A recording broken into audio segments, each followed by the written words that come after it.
4-ാം അധ്യായം 41-42 വചനം വായിക്കും. യോഹന്നാൻ 4:41-42. അവന്റെ വചനം ശ്രവിച്ച മറ്റു പലരും അവനിൽ വിശ്വസിച്ചു.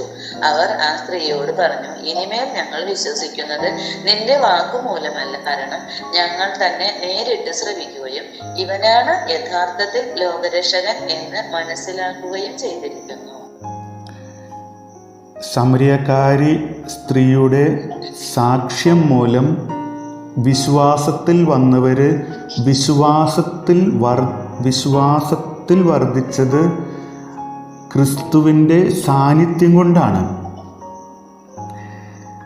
3 കാര്യങ്ങളാണ് നമുക്ക് ഈ സുവിശേഷ ഭാഗങ്ങളിൽ നിന്ന് മനസ്സിലാക്കാൻ സാധിക്കുന്നത്.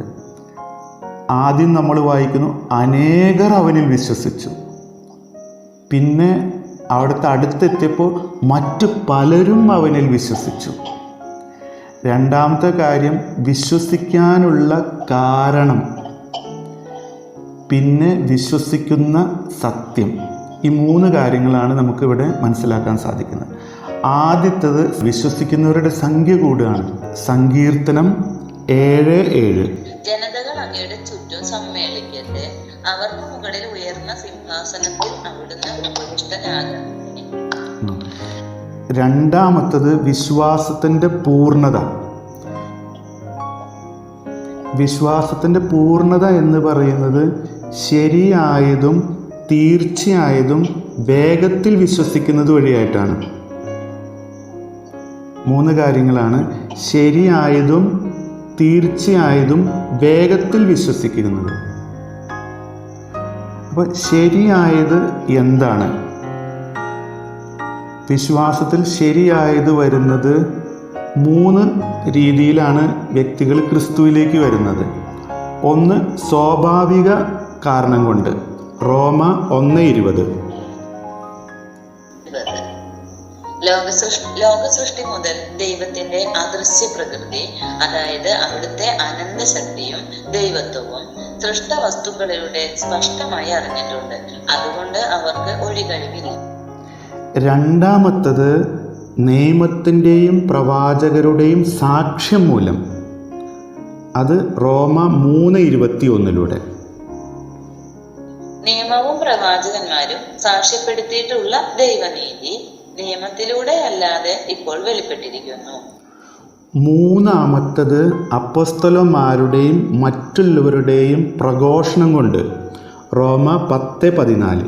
എന്നാൽ തങ്ങൾ വിശ്വസിച്ചിട്ടില്ലാത്ത ഒരുവനെ അവർ എങ്ങനെ വിളിച്ചപേക്ഷിക്കും? ഒരിക്കലും കേട്ടിട്ടില്ലാത്തവനെ എങ്ങനെ വിശ്വസിക്കും?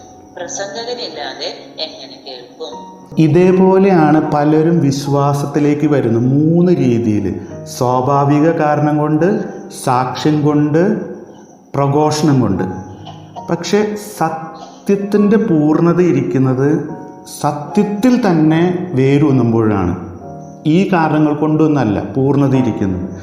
അത് നമുക്ക് ആഴമായി മനസ്സിലാക്കി തരുന്ന പൗലോസ്ലീഹ റോമ 4:17 മുതൽ 22 വരെയുള്ള വചനങ്ങൾ. ഞാൻ നിന്നെ അനേകം ജനതകളുടെ പിതാവാക്കിയിരിക്കുന്നു എന്ന് എഴുതിയിരിക്കുന്നുവല്ലോ. മരിച്ചവർക്ക് ജീവനും അസ്തിത്വമില്ലാത്തവയ്ക്ക് അസ്തിത്വവും നൽകുന്നവന്റെ മുമ്പിൽ അവൻ വിശ്വാസമർപ്പിച്ച ദൈവത്തിന്റെ സന്നിധിയിൽ ഉറപ്പുള്ളതായിരുന്നു ഈ വാഗ്ദാനം. നിന്റെ സന്തതി ഇപ്രകാരമായിരിക്കുമെന്ന് പറയപ്പെട്ടിരുന്നതനുസരിച്ച് താൻ അനേകം ജനതകളുടെ പിതാവാകുമെന്ന് പ്രതീക്ഷയ്ക്ക് സാധ്യതയില്ലാതിരുന്നിട്ടും പ്രതീക്ഷയോടെ അവൻ വിശ്വസിച്ചു. 100 വയസ്സായ തന്റെ ശരീരം മൃതപ്രായമായിരിക്കുന്നെന്നും സാറായുടെ ഉദരം വന്ധ്യമാണെന്നും അറിയാമായിരുന്നിട്ടും അവന്റെ വിശ്വാസം ദുർബലമായില്ല. വിശ്വാസമില്ലാത്തവനെ പോലെ ദൈവത്തിന്റെ വാഗ്ദാനത്തിനെതിരായി അവൻ ചിന്തിച്ചില്ല. മറിച്ച് ദൈവത്തെ മഹത്വപ്പെടുത്തിക്കൊണ്ട് അവൻ വിശ്വാസത്താൽ ശക്തി പ്രാപിച്ചു. വാഗ്ദാനം നിറവേറ്റാൻ ദൈവത്തിന് കഴിയുമെന്ന് അവന് പൂർണ്ണ ബോധ്യമുണ്ടായിരുന്നു. അതുകൊണ്ടാണ് അവന്റെ വിശ്വാസം അവന് നീതിയായി പരിഗണിക്കപ്പെട്ടത്. ഉൽപ്പത്തി 15:6. അവൻ കർത്താവിൽ വിശ്വസിച്ചു, അവിടുന്ന് അത് അവന് നീതീകരണമായി കണക്കാക്കി. ഇനി നമ്മൾ രണ്ടാമതായി കാണുന്നത് വേഗത്തിൽ വിശ്വസിച്ചു എന്നുള്ളതാണ്. അതായത് തീർച്ചയായതും ശരിയായതും വേഗത്തിൽ വിശ്വസിക്കുക. ഇതാണ് വിശ്വാസത്തിൻ്റെ പൂർണ്ണത. അപ്പോൾ വേഗത്തിൽ വിശ്വസിക്കുക. ദൈവത്തെ വിശ്വസിക്കുന്ന കാര്യത്തിൽ സ്ലോ ആകാൻ പാടില്ല. സങ്കീർത്തനം 18:44. സങ്കീർത്തനം 18:44. എന്നെ കുറിച്ച് കേട്ട മാത്രയിൽ അവർ എന്നെ അനുസരിച്ചു, അന്യജനതകൾ എന്നോട് കേണിയിരുന്നു. എന്നാൽ മനുഷ്യരെ വിശ്വസിക്കുന്ന കാര്യത്തിൽ നമ്മൾ വളരെ സ്ലോ ആയിരിക്കണം. പ്രഭാഷകൻ 19:4. പ്രഭാഷകൻ 19:4. മറ്റുള്ളവരെ എളുപ്പം വിശ്വസിക്കുന്നവന്റെ മനസ്സിന് ആഴമില്ല. ഇനി മൂന്നാമത്തെ കാര്യം, തീർച്ച ഉണ്ടാകണം നമ്മുടെ വിശ്വാസത്തെക്കുറിച്ച്. അതായത് ശരിയായത്, തീർച്ചയായത്, വേഗത്തിൽ വിശ്വസിക്കുന്നതാണ് പൂർണ്ണത. അപ്പോൾ തീർച്ചയുണ്ടാകണം. അതായത് വിശ്വാസത്തിൻ്റെ കാര്യത്തിൽ സംശയങ്ങൾ ഉണ്ടാവാൻ പാടില്ല. യാക്കോബ് 1:6. യാക്കോബ് 1:6. സംശയിക്കാതെ വിശ്വാസത്തോടെ വേണം ചോദിക്കാൻ. സംശയിക്കുന്നവൻ കാറ്റിൽ ഇളകി മറിയുന്ന കടൽ തിരക്ക് തുല്യനാണ്. ഈ സംശയം ഉണ്ടാകാനുള്ള കാരണം എന്താണ്? ഈ വ്യക്തികൾക്ക് തീർച്ചയുണ്ടാവുന്നത് രണ്ട് രീതിയിലാണ്.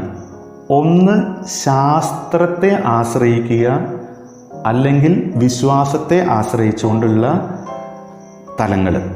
ഈ ശാസ്ത്രത്തെ ആശ്രയിച്ചുകൊണ്ടുള്ള വിശ്വാസം മാനുഷികമായ കാരണങ്ങളിലാണ് അത് അടിസ്ഥാനപ്പെടുത്തിയിരിക്കുന്നത്. അതിനാൽ അത് പലപ്പോഴും വഞ്ചിക്കപ്പെടാവുന്നതാണ്.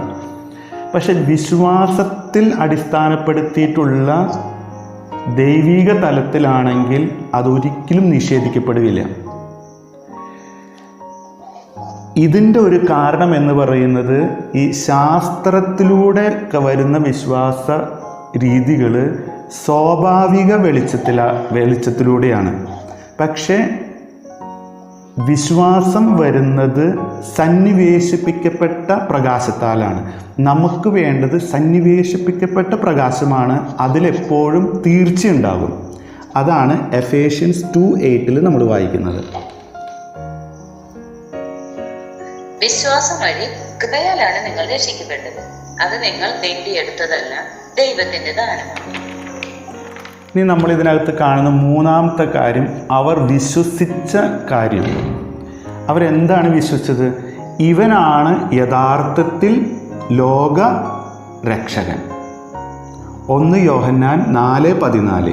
പിതാവ് തന്റെ പുത്രനെ ലോകരക്ഷകനായി അയച്ചു എന്ന് ഞങ്ങൾ അറിഞ്ഞിരിക്കുന്നു. ഞങ്ങളത് സാക്ഷ്യപ്പെടുത്തുകയും ചെയ്യുന്നു. ഈ രക്ഷകൻ ഏകരക്ഷകനാണ്, യഥാർത്ഥ രക്ഷകനാണ്, സാർവത്രിക രക്ഷകനാണ്.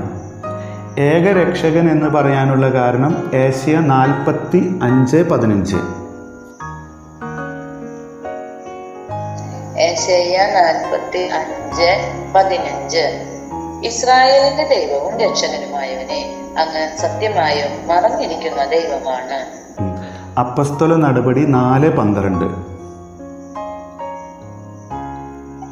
ആകാശത്തിന് കീഴെ മനുഷ്യരുടെ ഇടയിൽ നമുക്ക് രക്ഷയ്ക്ക് വേണ്ടി മറ്റൊരു നാമവും നൽകപ്പെട്ടിട്ടില്ല. ഈ രക്ഷകൻ യഥാർത്ഥ രക്ഷകൻ എന്ന് പറയാനുള്ള കാരണം പല വ്യക്തികളും പണ്ടും തിന്മകളെ ഇല്ലാതാക്കാൻ വന്നിട്ടുണ്ട്. പക്ഷെ ഈ ലോകത്തിലെ ഏക വ്യക്തിയാണ് പാപവിമോചകനായിട്ടുള്ളത്. മത്തായി 1:21.